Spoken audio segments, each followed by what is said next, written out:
Ego Death Nightmare. An experience with Allad and cannabis. Posted by Anonymous to earwid.org March 7th, 2018. I'm on mobile and I'm writing this a few days after the experience, so forgive me for any errors. This is the most insane and traumatic experience I've ever had. It was a nice Monday morning. I'd eaten a healthy breakfast, cleaned up around the house, to reassure a healthy set and setting.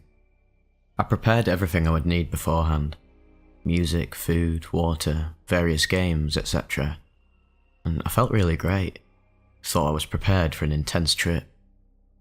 I'd only tripped once before on Allad, 1 week previously. I figured 450 micrograms was fine because I took 300 micrograms and felt nothing for almost 4 hours. Took another tab and had minor effects. This time I decided to start at 450 micrograms to see where that would get me. I decided to trip alone, as I wasn't uncomfortable doing it before. My mum was the only other person in the house, but I was confident I wouldn't be seeing her. Also, no benzos on hand, so I was strapped in. And let me tell you, I'm never tripping without them again after this. At 0 hours, about 11:30, I placed 3 tabs under my tongue, left them there until dissolved, and decided to take a shower. 25 minutes in, I was done showering and dressed at this point.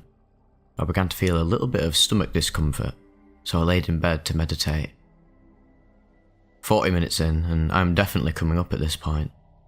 Starting to see things clearer and beginning to lose some of my peripheral vision. No visuals yet besides that.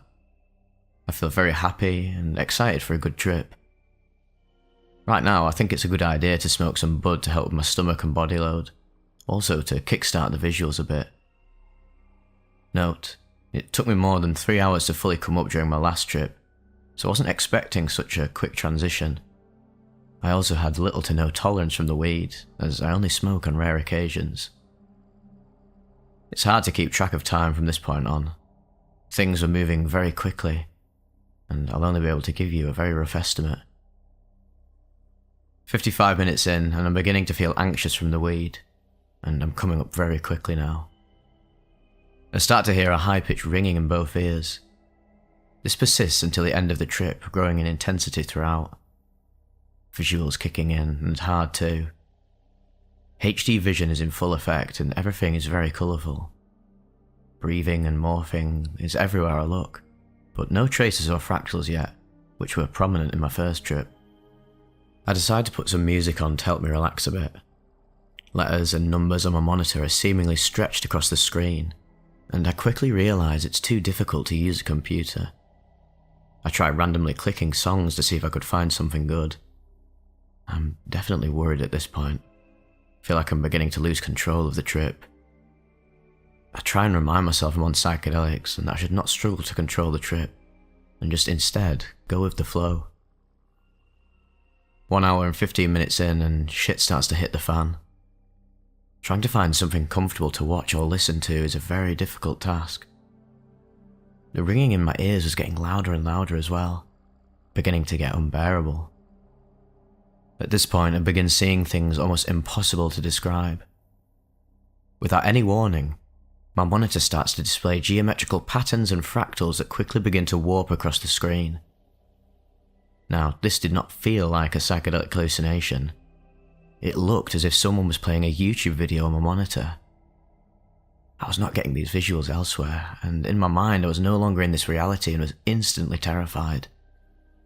Some powerful being had decided I was naive, and to punish me. It was going to show me a reality I was never ever prepared for. At an unknown time after this, it's hard to remember exactly what happened at this point, as my thoughts were racing from before, and the world faded away. Everything was melting into each other, and any reference of reality quickly disappeared. My vision consisted of these geometrical, tessellating patterns. The one I most prominently remember is a bird's eye view of these dark brown pyramids that tessellated across my entire view. These pyramids quickly circled around from right to left. I'd lost all connection to my body at this point. There was no physical stimuli, and all I could comprehend were these pyramid shapes I was experiencing. I suddenly find myself looking out into a desert landscape. The sand is a darkish brown and bits of foliage are scattered around the location. In the distance, I can see large mountains taking up much of the background. I can also sense a very intense negative energy behind me, as if I was standing in the same room with Super Mecha Hitler times 1,000,000. I could feel it staring at me with an intense feeling of hatred. I didn't want to turn around, and I couldn't. I was petrified. All I could think is, whatever you do not turn around. From everything else, I remember this most vividly from the trip. At another unknown time, not sure when or how this happened, but at some point I returned to my body. I'm back in my room, standing up with my arms behind my head, staring at the wall. My memories quickly come back to me while I'm trying to comprehend what exactly I had just experienced. The first thing I notice is the ringing in my ears. It is much louder now, to the point of pain, making it impossible to think clearly at all. The room lost much of its colour, and visuals now take shapes of strange-looking eye patterns across every surface. Everything was flat and geometrical. Every bit of fluidity in the room was gone. Whatever I look at oozes out evil. Inanimate objects seem to take a life of their own.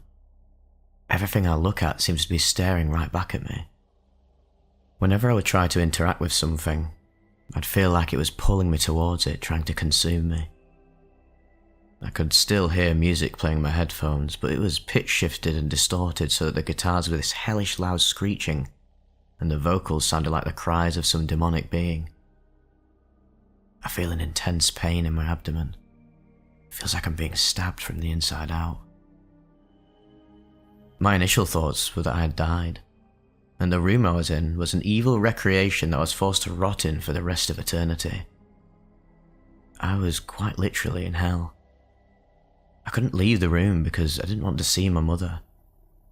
I believed whatever reality I was in was false, and I couldn't stand to see it being replicated by whatever monster was doing this to me. At some point I decided to turn my computer off, which I couldn't turn back on for hours.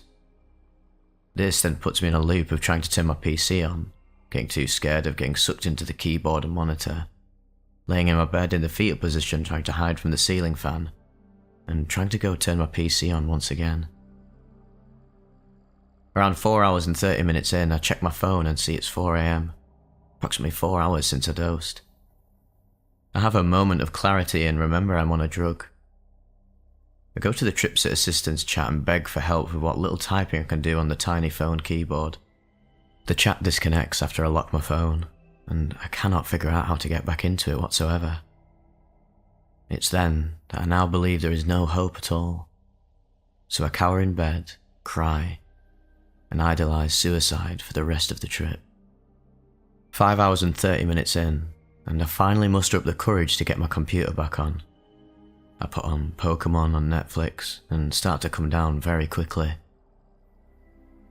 After 6 hours, I'm pretty much sober at this point, but I feel very disconnected from reality and question my sobriety for the next 12 hours.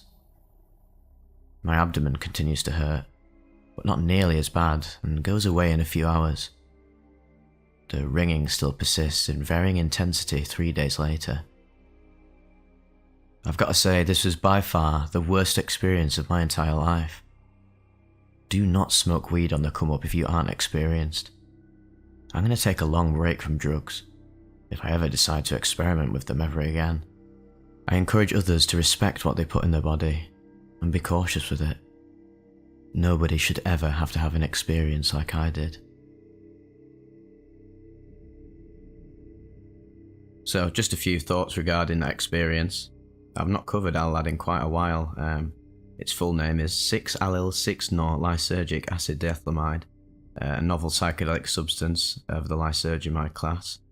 It's quite similar to LSD. It's an LSD analogue, first investigated in 1984 by Andrew J. Hoffman, David Nichols, which also included a lot of other LSD analogues like Eth-Lad, Pro-Lad.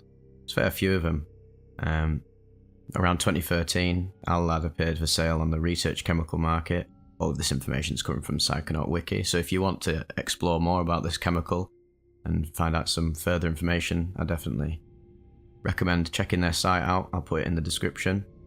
So a lot of people say that the effects are quite similar to those of LSD with some subtle differences, although it must be said, and I stress this a lot, that everyone's experiences of psychedelics can vary quite wildly. Obviously, in a general sense, I'd say most people will have a similar experience with Allad to LSD, but there's some outliers. I remember Psych Substance made a video on Allad quite a while ago, 2019 I believe, and he had quite the hellish experience.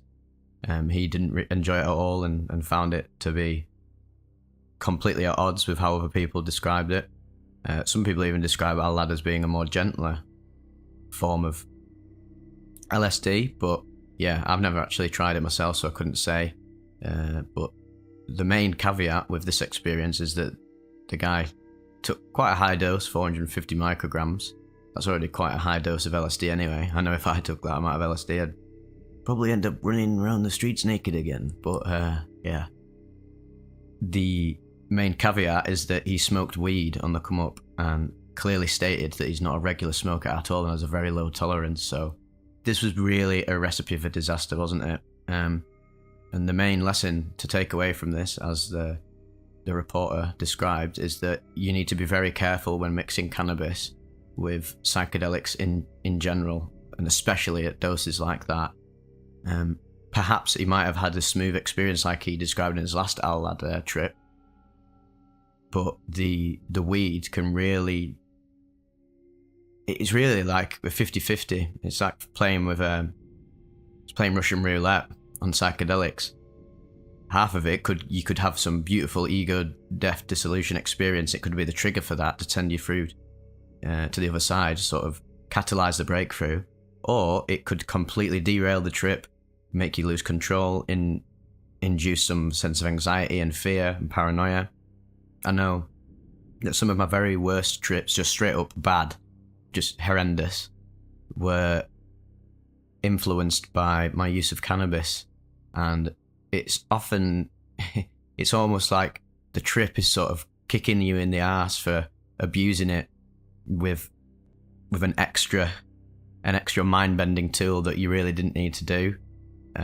But you'll find a lot of psychonauts who are like, oh well, I need to smoke cannabis when I'm tripping because I just can't reach the levels without it. It's like, whatever you do, if it works for you and you're an experienced stoner and weed relaxes you, then fair enough, you do you. But I'd still generally recommend, just sometimes you just don't need to go overboard. You don't need to take it further. This is why I love covering experiences like these, where people just genuinely have like I don't mean to be rude, but a bit of a lack of humility and a sense of hubris. With like, oh, of course I can handle it. Of course I can handle everything it throws at me. And honestly, even the most experienced of psychonauts, I don't think they'd act in such a rash manner when they're taking this high of a dose. Sometimes I think there's a problem with psychonauts who are just constantly seeking deeper and deeper experiences, and they don't realize just how deep the rabbit hole goes and how scary and threatening it can be to your survival as a finite egoic self. Because no matter how much you want to dissolve your ego doesn't really want to be dissolved. It's quite literally called ego death. It's very serious stuff. Obviously it can be beautiful and profound and life-changing. You can awaken to yourself as the universe, as God and source, and it can be the greatest thing ever. But it can also be very traumatic, PTSD inducing, and completely put you off these beautiful spiritual tools for consciousness work and exploring your shadow, and just all the great benefits of taking a mind-altering substance or doing anything like this. Sometimes you just gotta relax, as Alan Partridge would say, and don't add unnecessary elements to the experience that could change it in a way that you're not prepared for. Quite literally, this guy was not prepared for it. I hope you guys are all responsible whenever you use these substances. I do take this stuff very seriously, because we're not just talking about, oh, I took a few tabs at a drum and bass rave and I had a good time, saw some funny colours.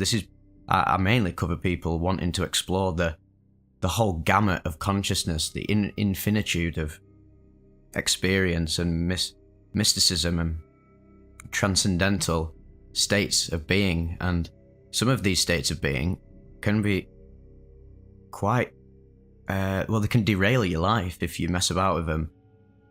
It's just looking at this guy.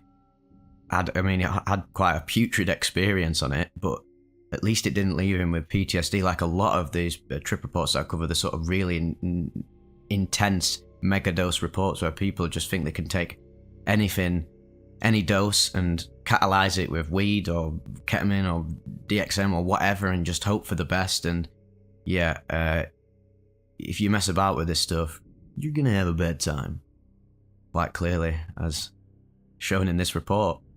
So yeah, just stay safe, people, and have an air of humility about you when you're dabbling in experiences this profound with chemicals. Again, research chemicals that I guess I know Allad's been used quite a fair bit, and a lot of people know about it in regards to other LSD prodrugs and analogs and that. But you just don't know how it's going to go, so always be prepared. Trip sitter, again, can help. Making sure that you don't overdo it, and again, like I always say, maybe working your way up the doses incrementally over time instead of just having like 100 microgram experience and being like, oh well, I'm completely ready for 450 micrograms, because if you do that, you're gonna have a really fucking bad one, mate. So yeah, rambling now anyway, but I hope you enjoyed this report, and I think we're going to keep doing these commentaries because I think it's very important to add a bit of extra information so that people don't follow in the footsteps of the reporter, because sometimes I get the impression for reading the comments and getting some messages on Instagram and that people just don't get the point of why I share these sort of super negative, intense and extreme experiences, and they feel like, oh, I'm ready to do that. If I did that, I'd be all right. And that mode of thought is what's going to be your ultimate downfall for many of you. So yeah, be safe, be responsible, be wise and conscious when you're dabbling in things this profound. Right, take care everyone, and I'll see you in the next one.